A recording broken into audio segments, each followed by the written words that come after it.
Oh,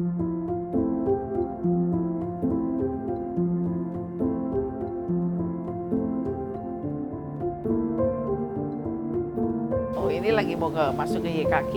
Ini adalah ruang jalan utama karena kita semuanya lewati sini, dan sini adalah Wall of Fame. Jadi di mana para donatur kita juga kita buatkan seperti ini. Tergantung, ada perusahaan yang mau, ada perusahaan yang nggak mau. Jadi ya kita serahkan kepada mereka sendiri. Jadi kita nggak ada beban apa-apa dan tidak juga membayar apa-apa. Jadi semua kita kasih. Cuman kalau udah kelamaan ya kita ganti gitu aja, gantian ininya. Jadi semua melalui lorong inilah kira-kira gitu ya. Jadi supaya bisa menyaksikan betapa banyak orang yang peduli sama YKK. Jadi YKK nggak sendiri, apalagi anak-anak juga nggak sendiri. Jadi banyak yang mendukung kegiatan ini. Jadi ini kan berdiri tahun 2006 ya. Kala anak saya meninggal tahun 2005, saya pada waktu itu udah menyerah. Saya bilang oke, selesai, tugas saya udah selesai. Saya akan non-aktif di kegiatan kanker pada anak. Karena pada waktu itu saya kan aktif di yayasan yang sebelumnya. Ya kan, saya bilang saya udah selesai, saya udah memimpin yayasan itu 10 tahun. Terus saya udah bisa mendampingi anak saya dalam pengobatan 2 tahun. Jadi saya kira udah cukup, udah saya berhenti. Tapi ternyata suatu hari anak saya datang dalam mimpi, anak saya almarhum. Dia tegur saya, "Mama katanya janji mau bantu." Anak saya kan dari umur sakit dari umur 4 sampai umur 25. Jadi dari anak kecil sampai dia remaja sampai dewasa. Jadi kita selalu komunikasi karena kalau dia lagi berobat kan selalu saya dampingin. Jadi dia bilang, "Mama ya kan janji mau bantu anak-anak YKK, anak-anak Indonesia yang sakit kanker." Saya bilang, "Ya, iya sih gitu." Tapi terus ya udah mimpi kan ya. Saya terbangun, ya rada termenung juga, tapi saya pikir itu kan buah mimpi. Mimpi itu kan bunga tidur lah kira-kira. Saya tidak terlalu percaya. Enggak lama kemudian dia datang lagi mimpi saya sambil agak marah. Dia bilang, "Mama kenapa kok berhenti?" Gitu. Di situ saya kaget karena dia pakai intonasi yang cukup tinggi dan dia orangnya nggak pernah seperti itu. Jadi itu yang membuat saya juga tersentak, kaget. Rupanya untuk dia menjadi sesuatu yang harus dilakukan. Dan memang saya sudah membuat janji iman sebetulnya sama dia. Saya udah janji, ya deh nanti Mama urus ini. Tapi ya namanya saya pikir dia udah nggak ada, ya udah kan selesai. Dia berpikir lain, jadi saya dimarahin lah sama dia. Jadi udah, sejak itu saya selalu kuat untuk bisa mengerjakan YKK. Jadi dikala saya down pun orang-orang sampai bingung, "Kamu kok punya kekuatan nggak habis-habis ya?" Saya bilang ya Tuhan ada sama saya dan anak saya selalu ingetin saya. Ya itulah komitmen saya. Jadi di situ saya komit. Tadinya saya juga kemarin ini udah mau mundur ya. Saya pikir saya udahlah udah cukup lah ya. Ternyata berlanjut lain juga, nggak ada apa-apa sih. Cuma saya terpikir kalau saya mundur, terus apa? Saya ngapain?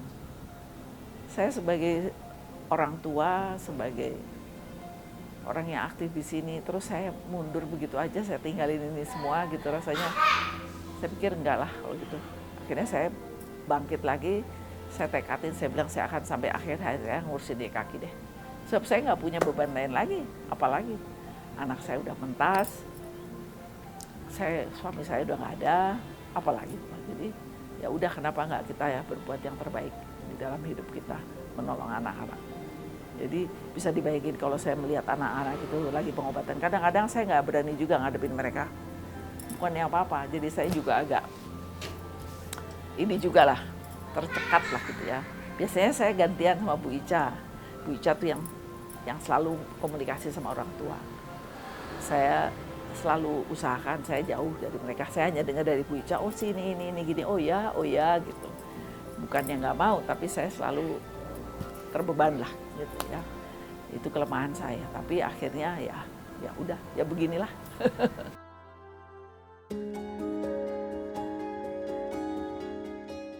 Ngurus jadwal, bikin jadwal siapa yang kerja gitu, siapa yang masak. Yuk ke atas. Kita ke lantai 2 aja. Sekolah. Oh, oke. Sekolahnya anak-anak. Jadi anak-anak, cuma ini lagi mau ada acara pasti udah pada mau turun. Iya. Gini lah. Ini kamar tidurnya. Ini biasanya ada anak-anak, tapi anak-anaknya lagi di bawah semua nih pasti. Oh, iya. Coba kita cari dulu di mana dia. Nah, ini juga ada pasien di sini. Assalamualaikum. Lagi ngapain? Tuh, lagi habis minum susu. Udah ke rumah sakit? Iya, sebulan di rumah sakit. Oh, sebulan kemarin. Makanya saya belum pernah lihat, baru. Oh, jadi baru 3 hari ini di sini. Iya. Dari mana? Dari rumah sakit. Langsung Dari mana? Pandeglang. Oh, Pandeglang. Oh, ini yang dari Pandeglang. Ya, ya. Saya dikasih tahu ada pasien dari Pandeglang, tapi belum pernah ketemu. Lagi minum susu ya. Ya, inilah tugasku.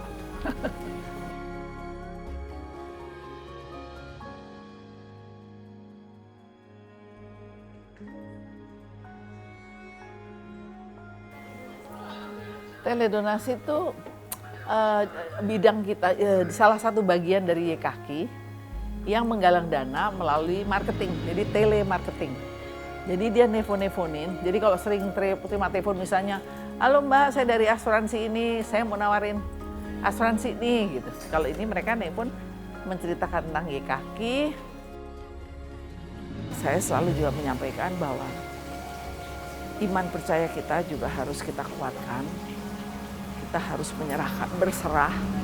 Jadi jangan berkeluh kesah. Sebab kalau kita berkeluh kesah yang ada cuma muter di kepala kita sendiri. Tapi kita kalau berserah, kita akan lebih ringan dan lebih bisa berpikir jernih, lebih bisa menghadapi segala sesuatunya dengan lebih baik. Ya, itu yang selalu saya sampaikan kepada mereka. Kadang-kadang kan kita, aduh kenapa sih kok anak saya begini, kenapa kok begini gitu ya. Justru kita balik supaya energi positif yang mengalir ke kita. Kalau kita selalu mengucap syukur, energi positif balik ke kita, memberikan kekuatan pada kita. Nah, bedanya kalau anak yang sakit, dia lihat ibunya happy-happy, semangat, si anak semangat. Tapi bisa dibayangin kalau anak ibunya bermuram aja terus, nangis gitu ya. Si anak juga mungkin bahkan dia bisa merasa, salah saya apa ini kok ibu saya nangis terus, apakah saya, apakah ini gitu loh ya. Jadi malah nggak karu-karuan. Jadi saya selalu bilang, ayo semangat. Anak menjadi down kalau dia lihat ibunya down. Anak menjadi semangat kalau dia lihat ibunya semangat. Waktu saya bawa anak saya berobat ke luar negeri, pertama-tama yang saya ingat disampaikan oleh dokternya ya. Saya waktu datang tuh mungkin tampang saya kucol kali ya, gimana gitu. Terus saya diajak keliling sama dokternya tuh diajak keliling, ayo kita keliling. Saya bilang anak saya itu saya udah jauh-jauh masih mau diajak keliling-keliling dulu ya. Saya masih ngedumel gitu. Saya diajak keliling deh. Bang salah anak nih, ini anak udah sekian tahun berobat, ini anak udah sekian tahun berobat.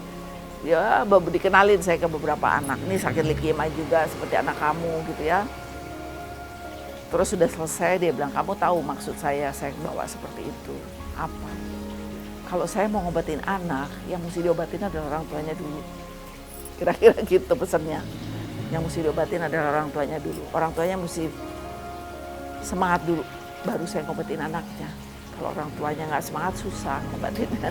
Itu aja, sesimpel itu. Dari situ saya yakin